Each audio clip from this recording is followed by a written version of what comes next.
But the signs are clear. Clumsiness. I mean, from 2 to 9 years old, it's been 7 years. He's learning how to hold a pencil. Kalau seseorang yang mempunyai ciri-ciri neurodivergent dan have got these precise conditions yang menjadi satu yang boleh menjadikan mereka marah atau kurang puas hati, kita kena accept juga. Not all that we should put the blame on the diagnosis. Kita rasa macam autism, apa ni, but it's not that. It's life. Even anak tipikal yang betul-betul tipikal yang tak ada apa-apa diagnosis pun would find struggle in life. So be kind to yourself. Hai, Assalamualaikum. So we're back here, episode 24, kita family podcast. Ya. So di sini kami akan membincangkan perihal berkaitan dengan makna hidup masyarakat, menghargai keunikan sesama kita, meraihkan kepelbagaian di Malaysia ya, di antara kita, iaitu dari segi kaum, agama, mungkin budaya dan juga keupayaan.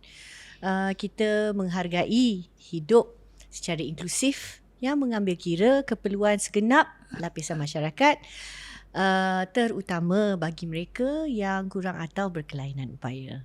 Itulah cerita kita family. Hari ini kita tak cukup full quorum, tapi ada 4 orang, dan di studio saya bersama-sama dengan Anit. Hello. Dan sebelah Anit, Desiree. Hai, salam sejahtera. Dan secara langsung dari Kota Kinabalu, Sabah. Hai Didi. Hai, Assalamualaikum. Waalaikumsalam. Okay, saya Nuri. Dan hari ini kita ada satu topik yang agak menarik. Saya sebut menarik kerana mungkin di antara kita sekarang ni pun sedikit sebanyak menghadapi situasi yang akan kita ceritakan. So, what is today's topic? Today's topic, kita telah memberi satu tajuk insyaAllah yang agak menarik, iaitu Riding the Storms Mindfully. Apakah maksud riding the storm mindfully? Apakah the storm tu? Ribut. Tapi ribut apa? Sudah tentu kita tak menyebut ribut secara direct ya. Kita bukan memandangkan keadaan cuaca. Tapi kalau saya boleh teruskan dengan Haji, dalam situasi saya sendiri, bukan saja ribut lah. Monsun sebenarnya. Tapi kita stick to ribut dulu. Dan mindfully ni dari segi macam mana kita boleh cuba untuk menghadapi, untuk menangani, untuk mengendalikan suatu keadaan di mana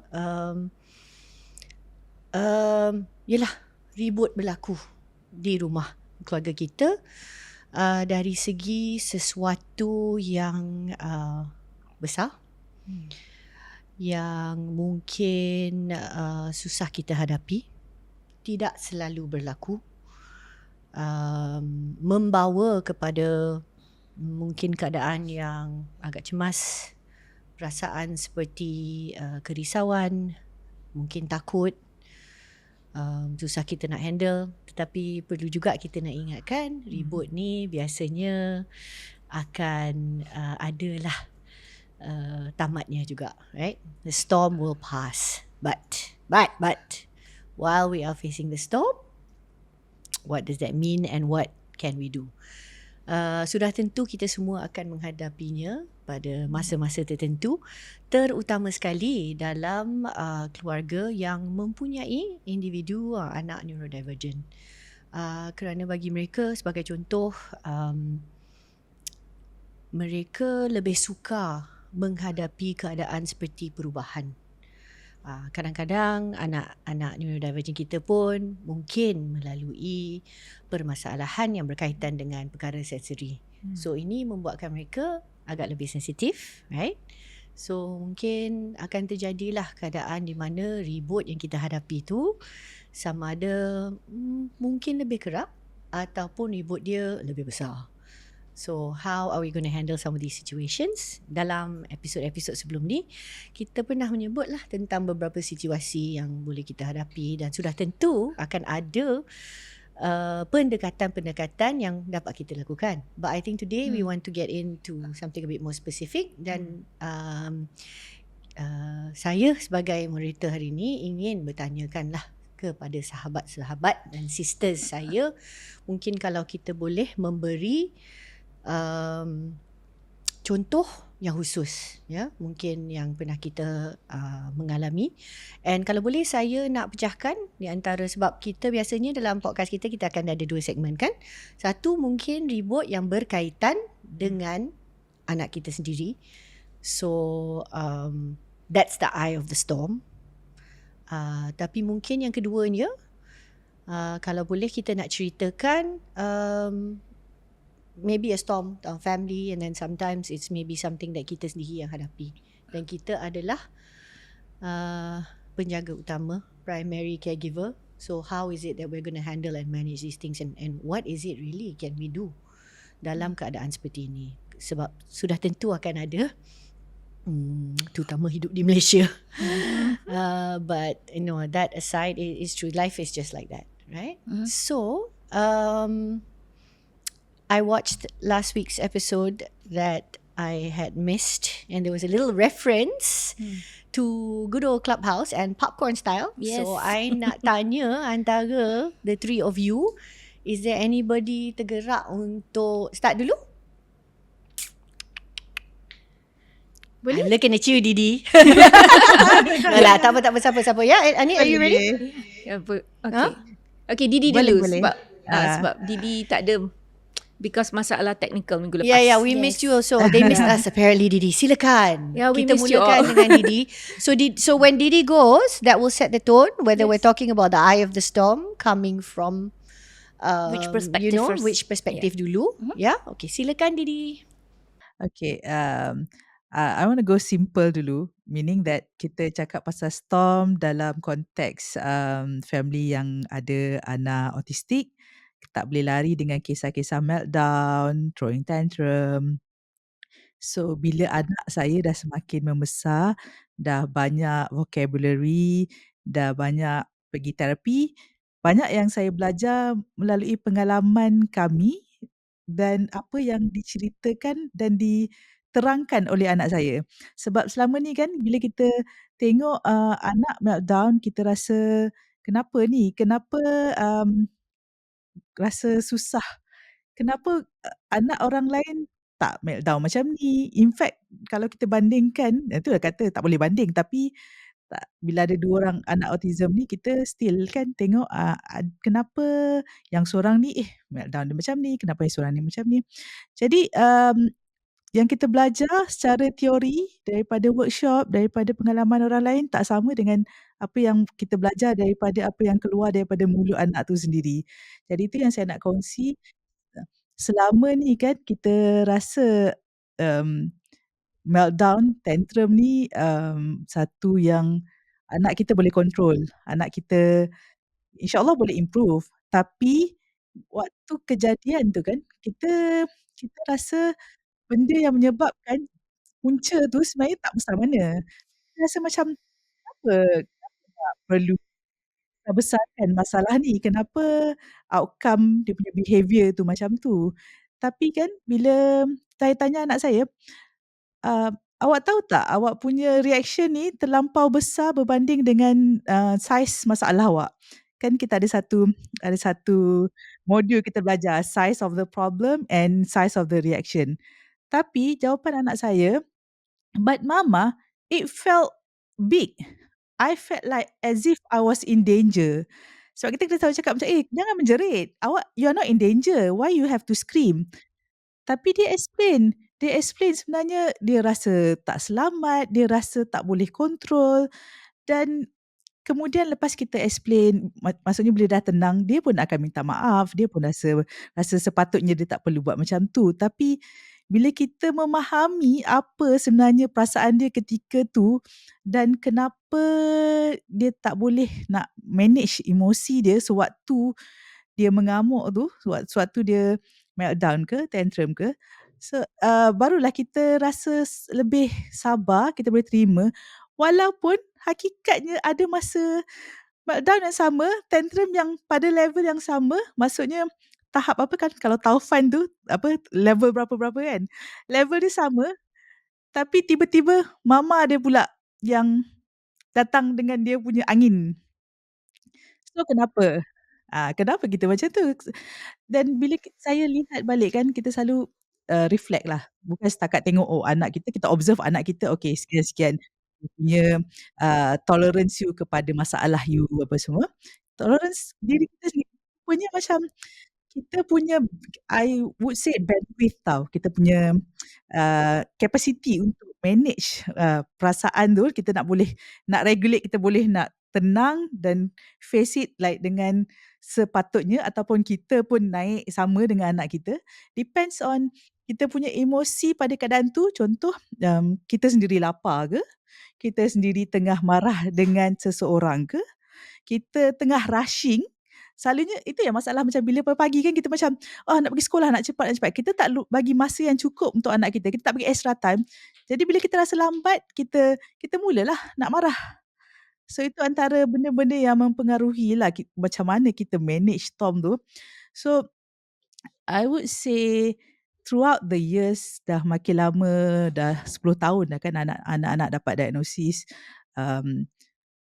Memang most of the time kita boleh fikirlah, boleh macam, oh okay, dia bukan sengaja, dia tak boleh control, mungkin ada sebab apa, ada masanya masalah yang sama, semalam dia boleh handle, tapi hari ni mengamuk dia lebih. Oh mungkin, macam anak saya dua-dua perempuan, so mungkin it's the time of the month. So itu pun mempengaruhi juga kan, dan juga, dia dalam fasa, akhir balik. Banyak banyak faktor-faktor jugalah yang kita perlu faham, kita perlu bagi, lebih lebih understanding lah kepada anak-anak kita. Having said that, not that kita dah tahu semua ni, macam saya cakap tadi, bukannya kita dah tahu semua, kita dah tahu sebab, kita dah tahu yang kita perlu lebih, empathize pada anak-anak kita.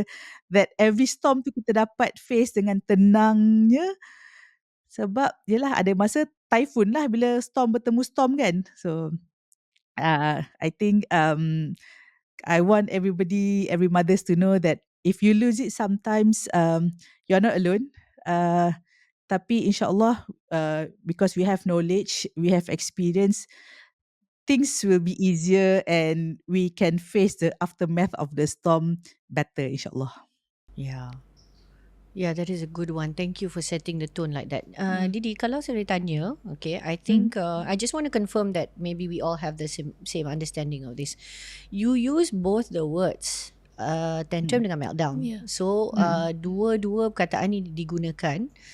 And I think I understand. Bagi Nuri, memang ada perbezaan antara dua keadaan ni. Ya. Satu di mana maybe langsung tak ada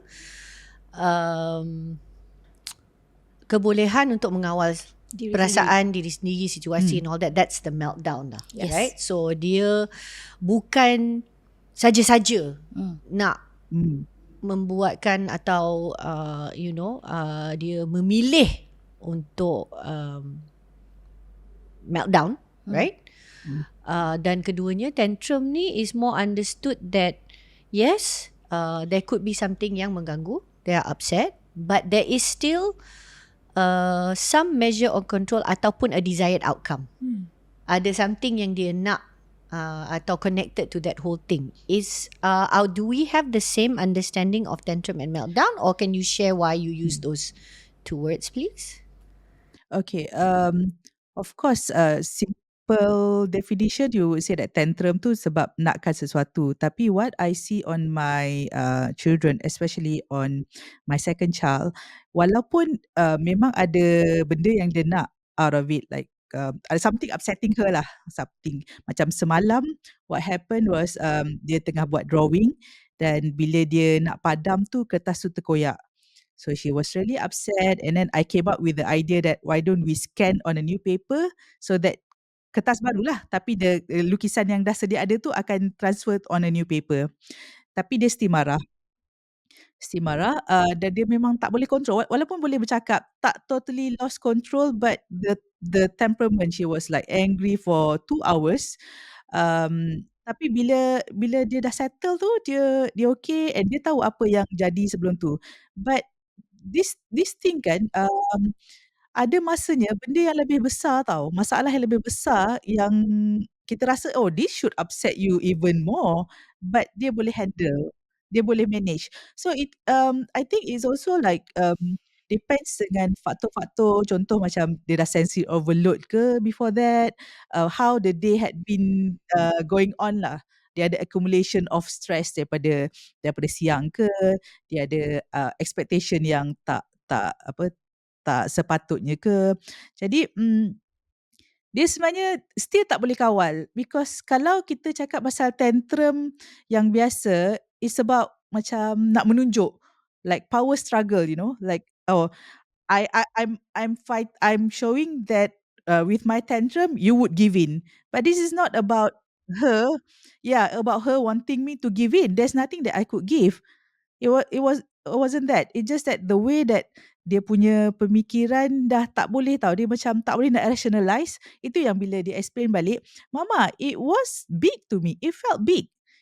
Bila kita kata, come on, it doesn't match." Tapi dia explain balik, kalau so much of kita kata macam, "Alah, benda kecil tak ada hal, kenapa you nak besar-besarkan, kenapa you nak perlu menjerit, nak menangis bagai kan?" Tapi she said, "No, it felt important, it felt that," dia sampai boleh cakap that dada dia sakit, dia sampai ada masa sampai panic attack, macam panic attack. Secara fizikal pun dapat merasakan kan? Dia cakap, "My brain was not functioning, my body didn't function." Bila dia explain balik kan, apa yang dia rasa masa tu. So, there's more lah, that's why I said from theory to our own experience, it's not clear cut, it's not textbook, "Oh, this is meltdown, this is tantrum." That's why I use it, interchangeably. Okay, I Okay. appreciate that. If I can also say kalau boleh sebelum saya terlupa lah, then I know this is something that I think perhaps all of us can relate to it, even if kita tak pergi kepada program latihan and training yang sama. But antara, for example, when we did the spell course, kan, it's in understanding autism, and also, Didi, thank you so much for bringing up from the perspective of what you've able to learn from your daughters, kan? Sebab anak-anak kita, alhamdulillah dapat sampai kepada satu tahap, dapat mengekspresi diri, dapat menceritakan tentang suatu keadaan, dapat menerangkan kepada kita, kan? So it is, and this is what's happening in the community sebenarnya, kan? We have mentioned before, I think, but also to appreciate so much that even in Malaysia now, autistic voices are coming up. They are speaking up, Yes. and God willing that they will be heard, right? Because this is that this is a first person perspective, Yes. kan? Bukan kita sebagai ibu bapa yang amat dekat masih menyebut tentang pengalaman kita bersama-sama dengan anak kita. Bukan sendiri, bukan badan sendiri. This is like, this is what you get, right? And then of course, this helps us to understand bila disebutkan bahawa tiada apa-apa yang sepatutnya dirancangkan berkenaan mengenai golongan ini, individu-individu seperti ini tanpa perspektif mereka sendiri, suara mereka sendiri, right? Betul. So it's how they've described it, and I think actually not necessarily, it was just, it wasn't autism initially. I think it was also Down syndrome. It was all this I would say, if I may say that right now, it is neurodivergence in general, to say nothing about us without us. Yes. Right? So tak sepatutnya lah sekarang ni, especially kalau kita nak nyebut tentang pengubahan dasar, polisi negara ataupun apa-apa cadangan. Sebenarnya di semua peringkat, bukan saja pada peringkat nasional, tetapi kadang-kadang kalau kita fikirkan situasi kita sendiri kan di rumah, macam mana kita saja yang membuat keputusan kalau kita tidak memahami keadaan sebenarnya, dan bukan saja tentang tahap pemahaman, tetapi sebagai hak seorang individu, whatever tahap umur, dia akan ada hak dia yang tertentu untuk membuat pilihan sendiri. Dan untuk kita at least nak mengesahkan dan kita menghormati juga perasaan mereka, pilihan mereka, things like that. So that's one of it, to acknowledge that you've brought up how valuable it has been, and so meaningful to be able to hear from your girls sendiri, kan, perspektif mereka. But also the other thing I remembered from the course that also told us that it, like now as they do their planning and every time a trainer teaches it as a perspective of the autistic voice, is that it is so important to remember that sometimes whatever abilities that we are talking about in a person, in this case kita menyebut tentang anak neurodivergent kita, kan, apa-apa kemahiran yang mungkin dia dah ada atau kebolehan yang dah ada, every day mungkin akan membawa kesan terhadap kebolehan seseorang untuk menghadapi dan menangani sesuatu masalah. And if you think about that, sebenarnya it's so simple, logical. Betul pun. Kalau kita nak sebut untuk diri kita pun sudah tentu. Tapi kenapa kadang-kadang time tu yang kita hot? Time tu yang kita meletup. And as Didi said, sometimes it's like typhoon, ribut taufan bertemu dengan ribut entah apa lain, whichever, this kind of thing. And it's not because langsung keupayaan atau kebolehan tertentu tu dah tak ada, tapi bergantung kepada keadaan, dan tiap keadaan tu akan ada potensi untuk mempengaruhi the outcome.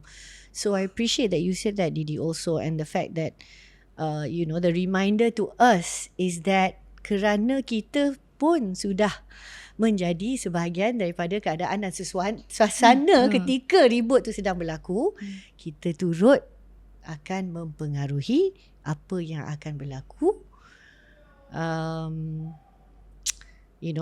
dalam waktu ribut tu sedang betul-betul pada tahap yang paling tinggi lah, ataupun apa yang akan berlaku setelah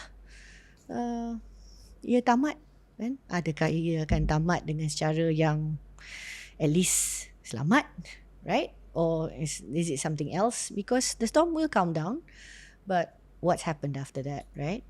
So yeah, thank you for that. I'm going to jump back to the girls also in KL. Anin, are you ready to share? Yeah, okay, saya memang ingat bila Nirav, especially sebagai in his early primary years, dia memang suka buat puzzles. He loved making puzzles. He could do, and it started from kindy.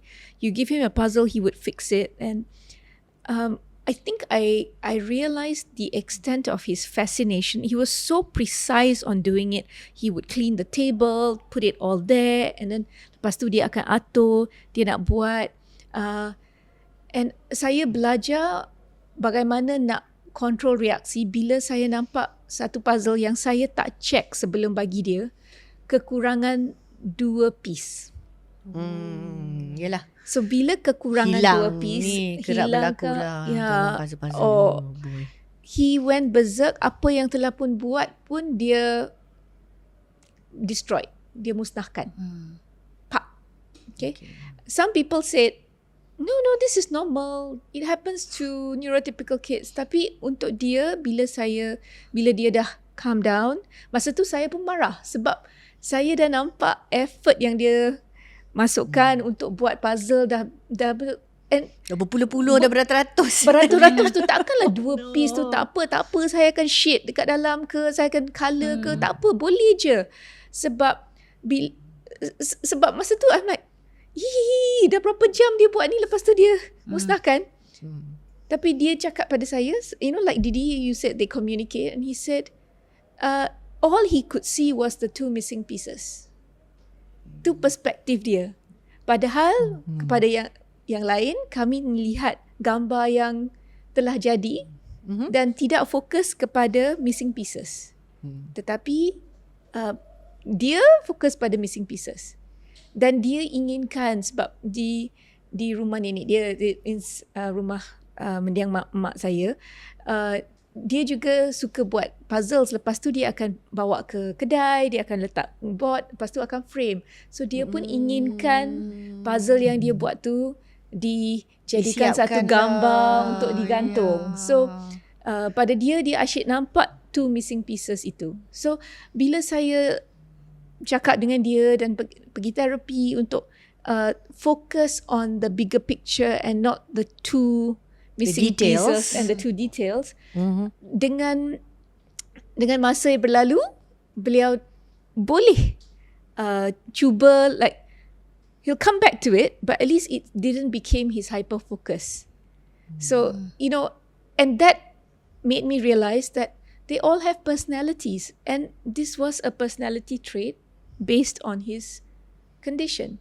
So, kalau seseorang yang mempunyai ciri-ciri neurodivergent dan have got these precise conditions yang menjadi satu yang boleh menjadikan mereka marah atau kurang puas hati, kita kena accept juga. Dan pada masa itu saya memang tak sabarlah first time, like geramnya. Yeah. So that was his trigger. That was his untuk trigger. menggunakan satu perkataan yang, you know, contemporary lah. Okay, so itu yang menyebabkan rasa emosi yang sangat besar. Then of course in your case, his reaction was your trigger. Yes, it was my trigger. So you got upset too. Yes. Yeah. Before you understood Why? that it was, this is the reason kan, that Yes. dia memang susah untuk melihat kepada keadaan yang seluruhnya lah. Ya, right? dan bahawa yang dia kepada telah kami, bekerja keras, dia telah bertukar lumur, sebenarnya gambar tu dah memang cantik. All this dia tak dapat nak elakkan fokus dia daripada lubang yang wujud dalam gambar puzzle tu. dah lah kecil lubang tu, dua missing pieces. Sebenarnya saya boleh faham dari perspektif Nira bila Anik ceritakan kan. Faham Because I'm like, I was getting really anxious. Saya pun tak boleh. Kalau you make me do a puzzle, Yeah. it has to be complete. Okay. I think Terus tak payah buat lah. baik tak payah buat. And I think, you know, Boleh warnakan what? I don't have any diagnosis that I'm aware of. Tapi memang saya tak boleh terima. Saya tak boleh terima if I do a puzzle and if there's something missing. It's really upsetting. I give you another example. Saya ni memang suka sangat series on Netflix. Kan? Okay. So bila suka sangat, I can get so into it that malam tak tidur. Bolehlah tengok Bridgerton sampai pukul 3 pagi. Sama-sama. Kan? Sampai ke tahap bila that program, because it's so interesting, so exciting, the plot line tiada yang boleh dibandingkan, right? So much so, the next day bila nak cari benda baru untuk tengok di Netflix, tak boleh jumpa dan akan rasa sangat sedih. I'll feel like very upset, like tak boleh terima, and maybe I will rewatch another Bridgerton. So my point is, bukan sahaja anak neurodivergent kita yang rasa begitu, but for us it looks like perkara yang remeh. Like Didi's example tadi kan, kertas kan, buatlah dekat kertas lain, but to them no, tak boleh. Cuba bayangkan kita sebagai ibu kan, anak yang suka main air. Untuk mereka tak apalah, tumpah je air, nanti boleh lap. But for us, like, why did you spill that water? Ya. Ya, So kan? secara jujur, Ya. memang sebenarnya ada kemungkinan kita semua boleh merasai seperti itu, right? Kita pun hilang sabar, kita pun kadang-kadang upset. Walhal benda tu bila time kita lebih rasional atau kita memahami, sebenarnya tak adalah teruk mana kan? Yes. But okay, so actually Desiree terus sambung. Would you like to add on another perspective or say something about Hans? Does the sleep deprivation from watching Bridgerton have an effect? Tukar-tukar subjek. Stop. Yang ni nanti we take it offline. Tanya masa break. That was no, bukannya kepada anak neurodivergent. Kalau mereka tak cukup tidur, do you think that would affect your tahap kesabaran and their tahap kesabaran as well? Sejujurnya kami sangat bertuah, Hans tak ada masalah tidur. So he sleeps, walaupun dia tidur lambat ke, kadang-kadang paling lambat pun mungkin pukul 10 lah. kan. Dia bangun tepat by 7 o'clock. Tak ada masalah untuk bangun pagi. So in that sense, sleep deprivation for my child has not been an issue for us. My own sleep deprivation is my own fault. So I Tahu tak cannot blame Hans for keeping me up at night. It's me. Okay, ladies. Okay, so the I'll go science to- is very clear. All human beings need sleep. Yes. Tidur adalah Yes. sesuatu yang amat diperlukan. Kita semua tidak boleh berfungsi Ya. tanpa secukupnya Tidur. masa Dan rehat. untuk kita tidur dan rehat. Okay, so that is very very clear. Kalau kita perlu ceritakan pasal bab tidur ni, kita akan buat episod yang Episod lain. lain. Okay, Yes. yeah. Boleh. Okay, so can we go back to Okay, so Your sharing. perspektif saya untuk Hans berbeza sedikit daripada Anit dengan GD. Tak berkaitan sangat dengan tantrum, meltdown and all that. It's more towards behaviour dia yang bertukar tiba-tiba. Right, so from being very happy to go to school. So baru-baru ni lah, dalam tahun ni saya akan bagi example yang spesifik. Tahun ni tiba-tiba. so what looks like a storm for Hans? Yes, what looks like a storm for Hans. Tiba-tiba I dapat banyak komplain dari cikgu.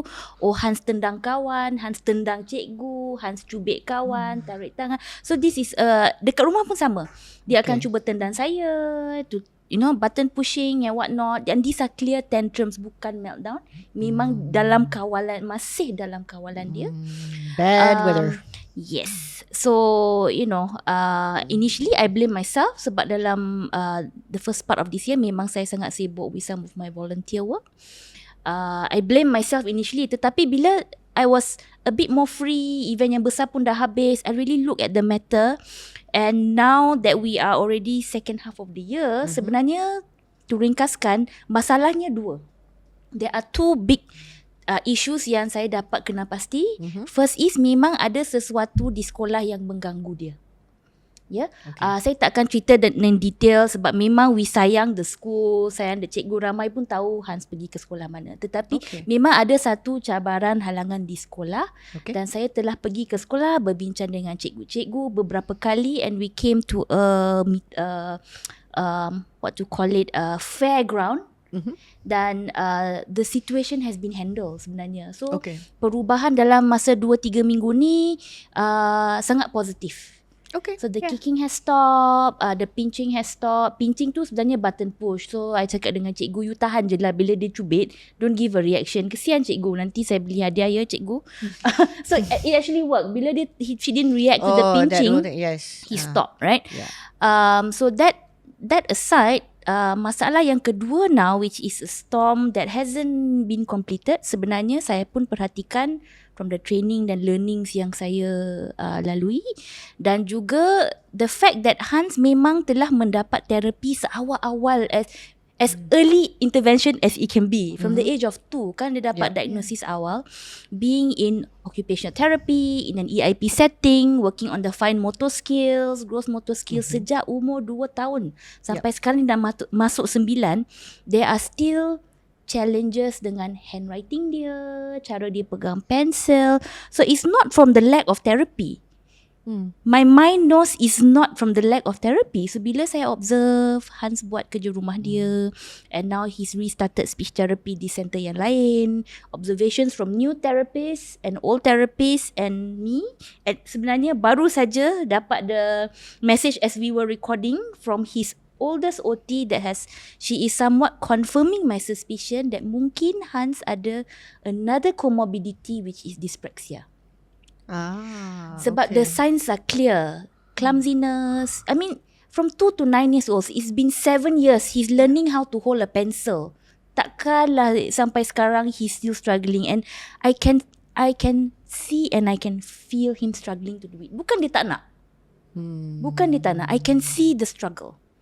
So dalam 1-2 minggu ni kita ada follow up with our developmental pediatrician. So the point of this sharing as well is jangan miss those yearly appointments with your developmental peds ya. Sebab saya ada dengar dari parents, oh it's okay lah anak dah dapat kat OKU, dah masuk sekolah, tak payahlah keep the appointment. No, it's very important to reassess, to reevaluate.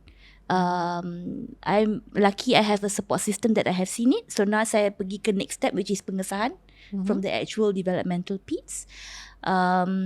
So that's the storm that we maybe are weathering now? kita mungkin tak dapat membincangkan secara panjang dan lebar, but if you can quickly jump in with the definition of dyspraxia.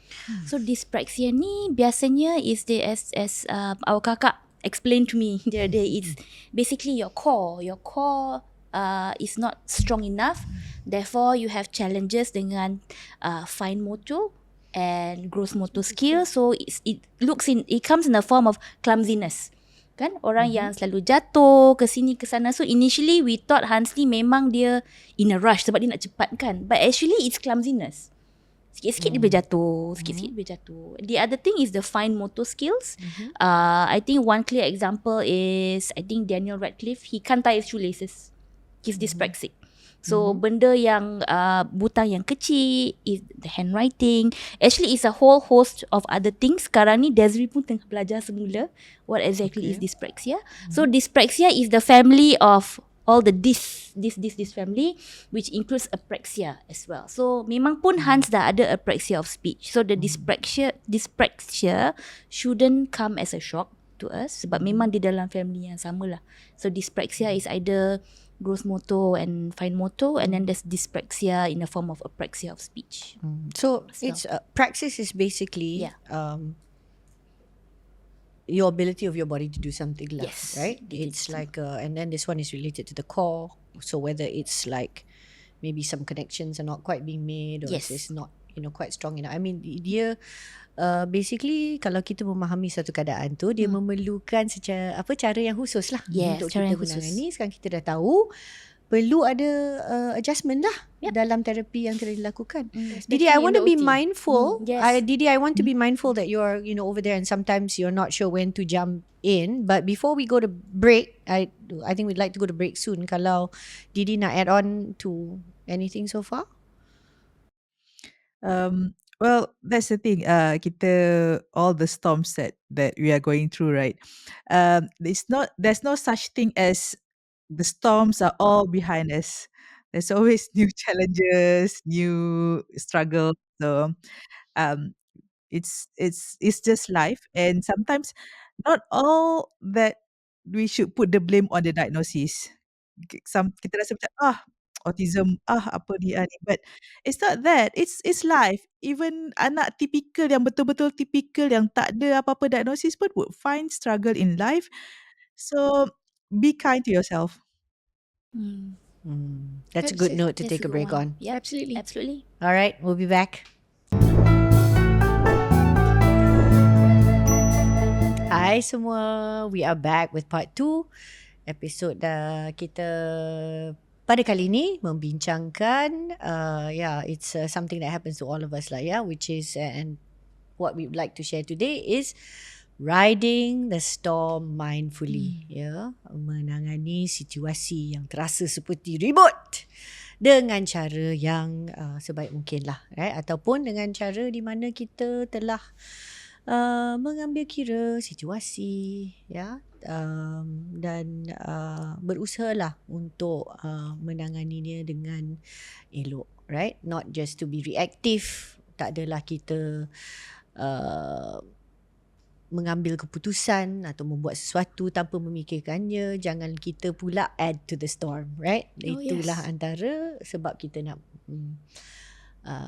membuat sharing lah pada hari ini berkenaan dengan topik ini. So, I mentioned at the first part yang mungkin kita nak membincangkan beberapa perspektif lah. Satu, di mana keadaan ribut tu kita tahu yang paling intensifnya dah berkaitan dengan anak kita atau individu neurodivergent di rumah, di dalam keluarga kita. Kali ni mungkin kita boleh bagi pengalaman sedikit lah. Kalau ialah suatu situasi yang memang sebenarnya tak berkaitan dengan anak kita, confirm di luar kawalan dia, tapi it's a storm, right? And we have to deal with it together.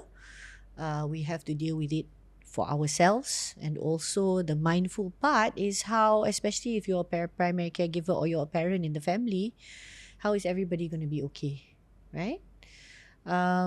Kita nak start balik with Didi ke? Are you ready to share, or we can over? Yeah, okay, Didi. Please Give us your perspective. Saya nak share satu cerita yang berlaku kira-kira 2 tahun yang lalu. Ketika ibu saya sakit tenat dan berada di penghujung hayat beliau, dan ketika itu, ibu saya berada di rumah lah, mama dekat rumah kami dan adik-beradik saya yang lain dengan anak-anak buah pun sudah berada di rumah lah. Um, Pada waktu di akhir hayat tu kan, of course beberapa hari sebelum tu saya dah bagi tahu pada Afia, saya beritahu Afia, "I think this is time and you have to let go. Please let go of Tok Mama." So she did went into the room, pegang tangan, and then I tak tahu dia cakap apa, lepas tu dia keluar.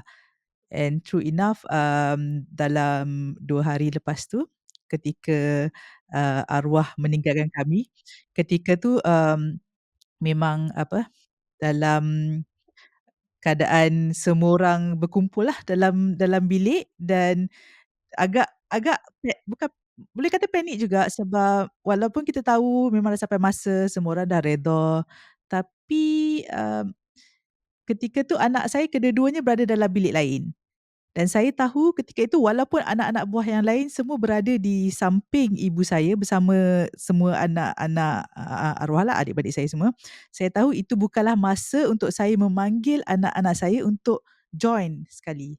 Sebab kita tak tahu kan apa reaksi dia, macam mana nak ni. So saya ambil keputusan, okay tak apa, let them just be in the room, tak payah include them. Jadi sampai bila semua dah arwah dah menghembuskan nafas terakhir, kita punya urusan, dengan doktor pun dah selesai dan saya lebih tenang, baru saya masuk ke bilik dan memberitahu mereka tentang keadaan, di mana ibu saya sudah meninggal dunia.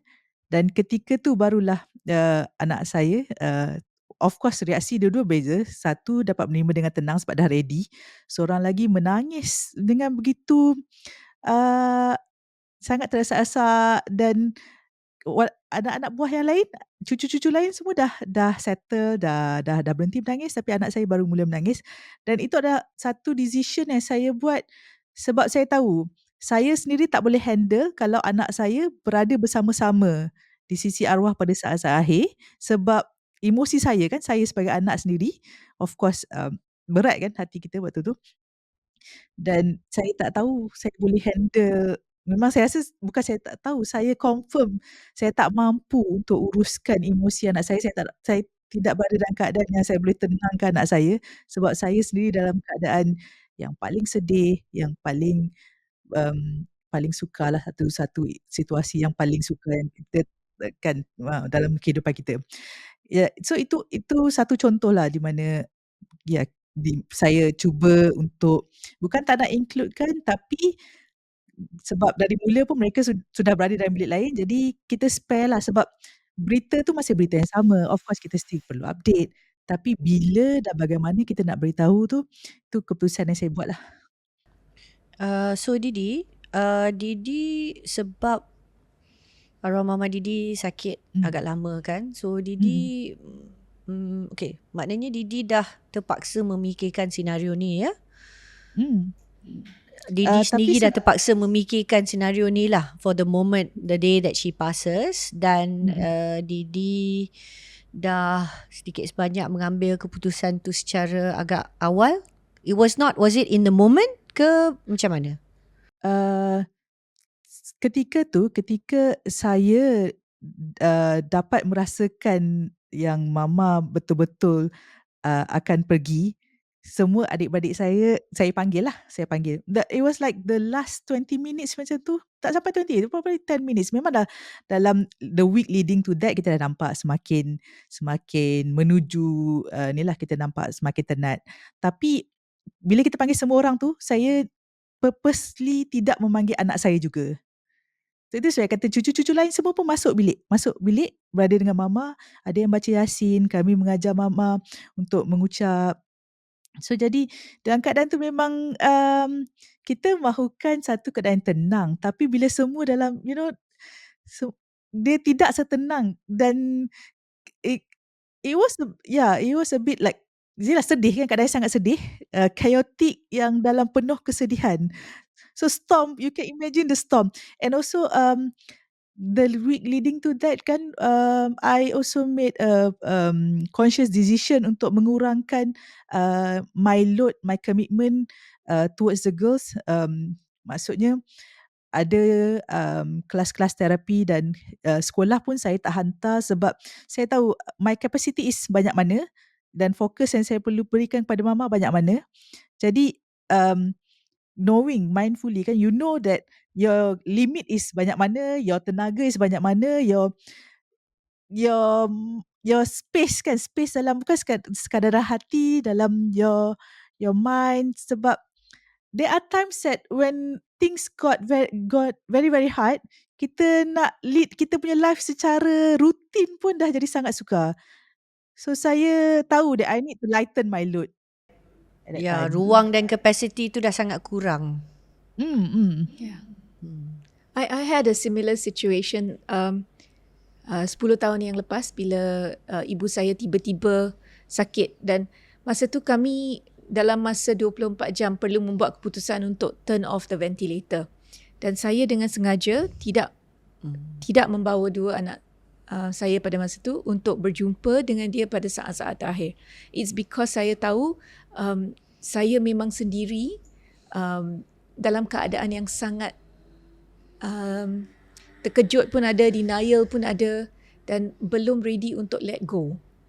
Dan emosi saya itu pada masa itu tidak terkawal. So I really resonate with you, Didi. It was a conscious decision. Dan bila saya balik pun, saya bawa dua anak saya tu ke dalam bilik dan cuba dengan sedaya upaya untuk menerangkan with simple language where the grandmother had gone and how she was going to come back only for a short while and one night, and after that they would not see her again. They had a lot of questions, but it was a conscious decision to try to explain it in a short way. Yeah. You know, can I just say I salute you both that you still had the, you know, before it got to the point where you also had to allow your emotions to flow and break down and grieve, you had a chance to already think about these things, you know, and you did what you thought was right. So I think here it's not to say that ini adalah langkah yang perlu diambil oleh semua orang. I don't think that's your point, right? Didi, Anit. No. I think it's to say that you must, as best you can, the ideal scenario is to have thought about this lah, right? Sungguh pun dalam kes arwah Mama Didi, sakit agak lama, mungkin bagi Anit the time spent was shorter, but that's why we're talking about this topic now. Yes. And how we had also, I mean, this is not the first time we're talking about death, right? Kita banyak persiapan dan persediaan pada time yang tidak diperlukan sebenarnya. I mean, maknanya itu bukan saat di mana keadaan itu berlaku. But if we can think about it or prepare, or you know, macam kita ada plan, seperti mana episod minggu lepas di mana kita kata kita nak adalah kita punya plan dalam keadaan yang kita tak nak benda tu berlaku. Right, which is something that we talked about also. So that's why the mindful part is actually important. If we think about it now, or we know, like at that point before things already start to escalate, you give yourself some time, right? Macam for Didi dalam minggu tu lah, minggu yang you know that you knew that things dah turn dah. Kita dah tahu that kita macam mana pun, dan mungkin you know perbincangan dengan doktor sebenarnya bahawa kita memang dah tak banyak masa. So there are some storms that happen. A lot of times actually we have a little bit of masih ada masa lah kan untuk you know. Yeah, so this is pretty big. I need to just add this. Sebab saya telah melalui that grieving at that point in time, Nirav had another loss about 2 years later bila kuda yang dia dia menunggang setiap minggu. Tiba-tiba perlu sakit kolik, dan bagi kuda bila sakit kolik It's tu memang fatal, it's yeah. fatal. So Yeah. saya perlu memberitahu dia, dan saya telah memberitahu bahawa dia tidak akan dapat berjumpa dengan kuda itu lagi. Dia again mempunyai banyak soalan. Where was it go? Sebab I tak pernah fikir tau, will a horse be cremated or buried? Dia tanya. Yeah. Dia tanya. Yeah. Dan saya tahu pada masa itu emosi saya pun sudah terganggu, because for a mum who's so used to some routine and that is a happy place and it's a safe thing for him to do, tiba-tiba memang ada pertukaran. Kita pun menjadi anxious juga. Yeah. So at that point, tapi sebab I talked about this after my mum passed away, and kami ada diberi cadangan-cadangan, dan saya menggunakan satu cadangan itu dengan Nirav dan suruh dia untuk melukiskan satu kad kepada kuda dia, dan kenapa kuda itu special. Sebab dia telah lepas tanya soalan tu, he went completely quiet and mute. For someone who use verbal stimming as self-regulation, untuk orang seperti dia untuk menjadi senyap adalah satu yang luar biasa. Tapi lepas dia melukis kad itu dan dia meluahkan perasaan dia dalam kad itu, dia terus masuk bilik air dan the verbal stimming started again. So saya sudah tahu bahawa dia telah mengeluarkan perasaan dia dengan secukupnya. To the point where dia boleh go back to the normal regulation tools lah. Yeah. So this is not something that I learned just like that, but it was through life experiences, dan mungkin akan menolong orang lain, tetapi ini bukan satu yang kami ada quick fix dan will work for everybody, kepada sesemua orang. Right. But again, it's the planning and prep lah. It was some planning. Planning and prep untuk keadaan yang tidak kita Duga. Tapi not just yang tak duga tu. As we said, we all know life has a thing. Tapi memang sebenarnya kita sendiri, kalau boleh, kita tak nak menghadapi benda tu. Kita pun lihat, kita pun tak nak. I mean sekarang ni, I think for us going through talking about this today pun rasa macam I'm feeling very uncomfortable. Yeah. It's hard. It's hard. You know, I didn't have kids yet when arwah my mama passed, but I'm sitting listening, and it's, you know, it's difficult. So okay, let's segue. I'm going to turn over to adik. Yeah. So Desiree, if you're ready to share, what kind of storm? How do you manage the storm? How did it go for you? So my story is a personal storm that I went through myself, and hearing Anit dengan Didi tadi, I don't know how to say this in a politically correct way lah, but it's so challenging for you both to explain, because your children, you can have that back and forth conversation, right?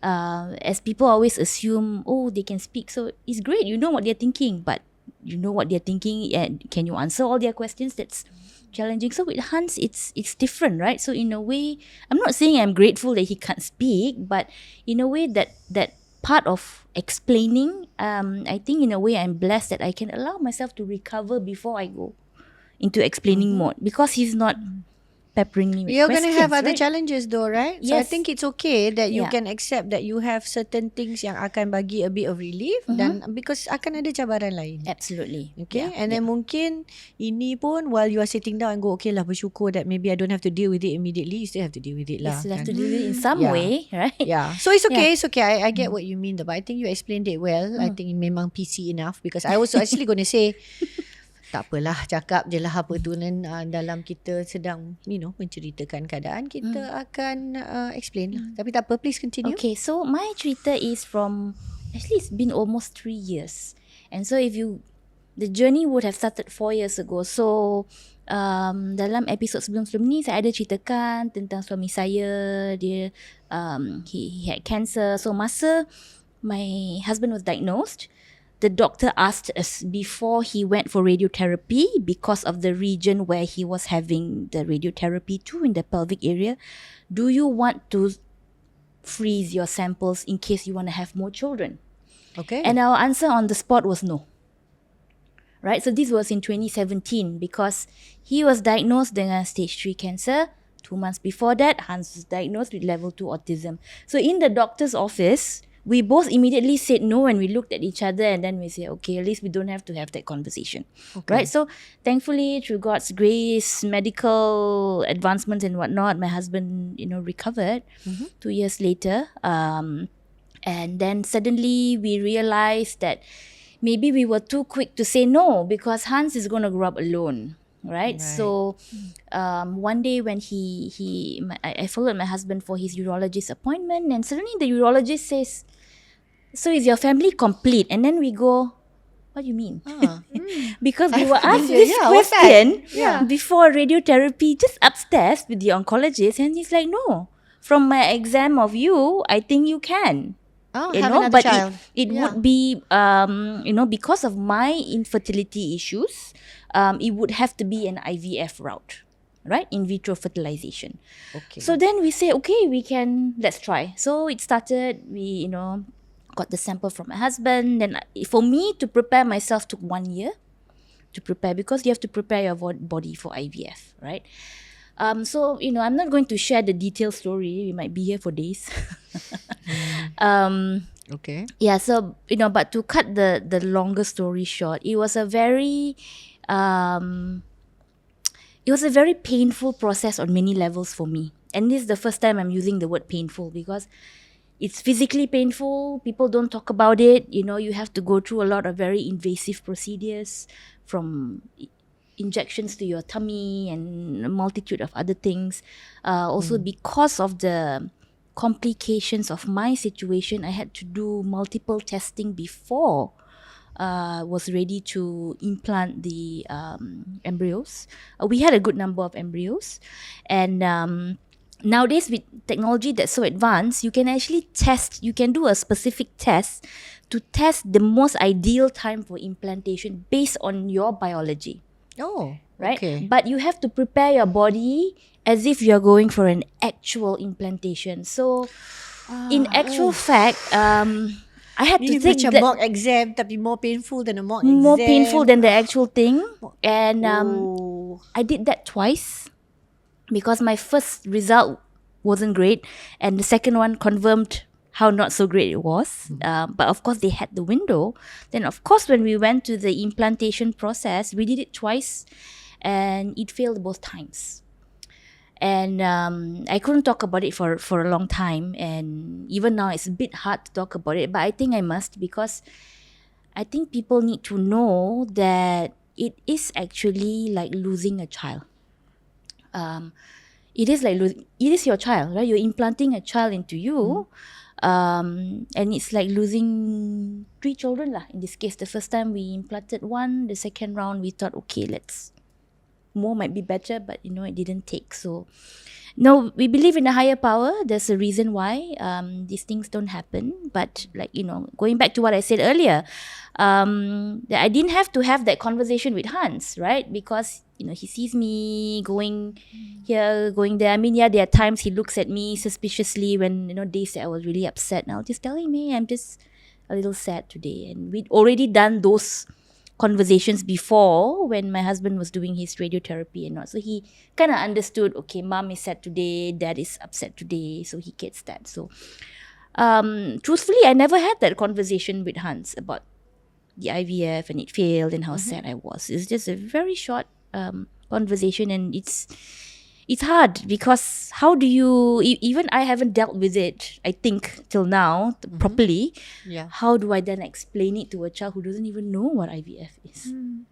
Who doesn't even know what it is to probably have a sibling, right? Because he doesn't have anything to compare it to. Yeah, so that is a storm that I think I don't have a solution or mindful solution. No, I mean, it was. if I may, Yeah, sure. if I may, dalam keadaan Desiree ni kan. So pertama kalinya saya nak ucapkan terima kasih lah Desiree sebab Yes. tak tahu apa lagi nak cakap, tapi Thank kami you. semua sangat menghargai lah. Desiree punya keputusan tadi sebelum kita buat rancangan episod ni pun dah katakan bahawa mungkin ini adalah satu topik yang harus kita bincangkan.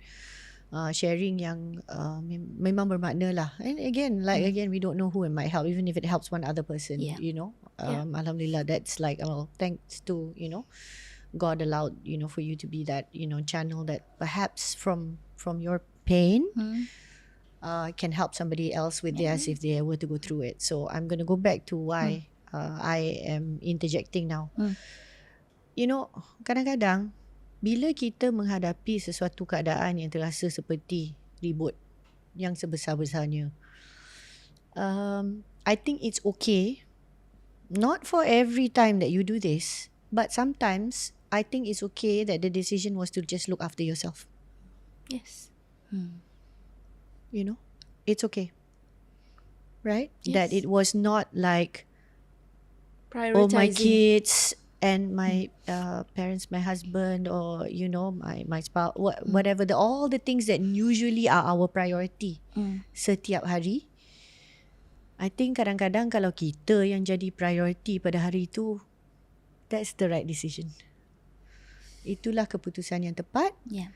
Dan ni tidak bermakna tak perlu untuk kemungkinan untuk menghadapi situasi yang berkaitan dengan cerita, dengan kisah ni. That's what I said just now, right? Yeah. So you're like, I'm thankful that at that moment it's too much already, and then what? I have to Yes. also talk to, or Hans is going to ask me so many questions, or he also is going to get kind of worried. I think it was okay for that moment that it was just, yes, it was a sad or significant, episode, but for him to also like, okay, I pun didn't realise what is a big painful thing that happened to my mother lah. Because satu, we know many of our neurodivergent children, mereka sangat peka dan lebih sensitif, they are, the empathy that they have so much, the feelings, and in fact they have memang ambil kisah, mengambil berat, memang sebenarnya tahap keprihatinan mereka the next level, cuma dia Sangat tidak tinggi. menunjukkan atau mengekspresi diri dengan cara yang kita biasa faham. Yeah. But it could have been something that made him so upset and sad for you juga, tapi dia belum sampai pada tahap umur. I mean, Hans is only going to be 9. Yeah. Yang di mana dia sendiri boleh menghadapi isu tu, True. sad on behalf of you. So maybe kalau pada suatu hari dan pada masa yang sesuai, saya yakin kerana ini adalah sesuatu episod dalam hidup Desiree yang penting, yang pada masa yang Desiree dapat berkongsi dengan Hans, Desiree pun akan ada pada satu tahap di mana Desiree boleh membantu Hans kalau Hans rasa sedih. Dan dia pada masa tu dengan dia punya AAC, with his device, he can ask questions. Yes. What was this, Yes. Amma? What happened? And so in this case, I think it can also be classified as mindful, that the decision was look after yourself.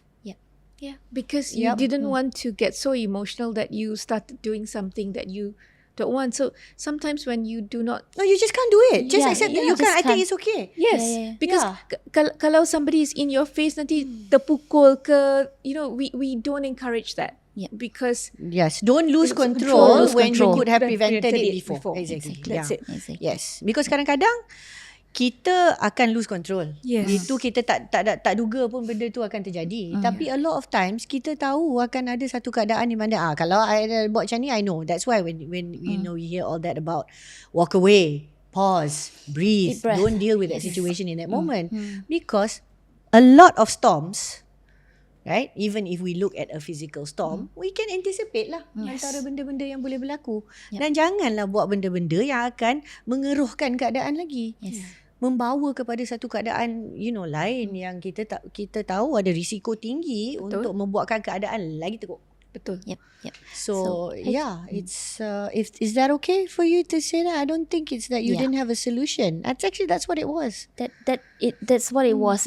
Thanks for saying that. And I just wanted to add one last thing. So it wasn't I know in the beginning I said it was my personal storm, but actually that's not true. It was a storm with my husband as well. Yes. But I'm not going to speak on his behalf because he has his own feelings about it, which I know he took a while to process it, still processing it.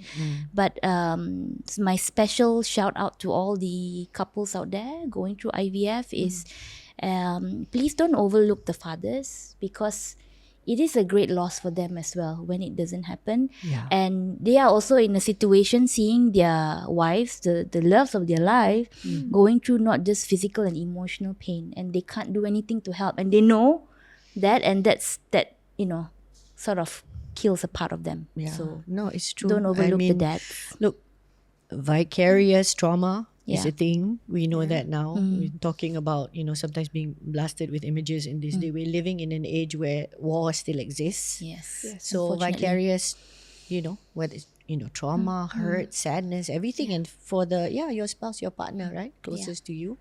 Absolutely. Yeah. So, Didi, anything to Yeah, add from Didi? Kota Kinabalu? Because we were not, I cannot say that we were there all the time, but we were already friends when you went through that.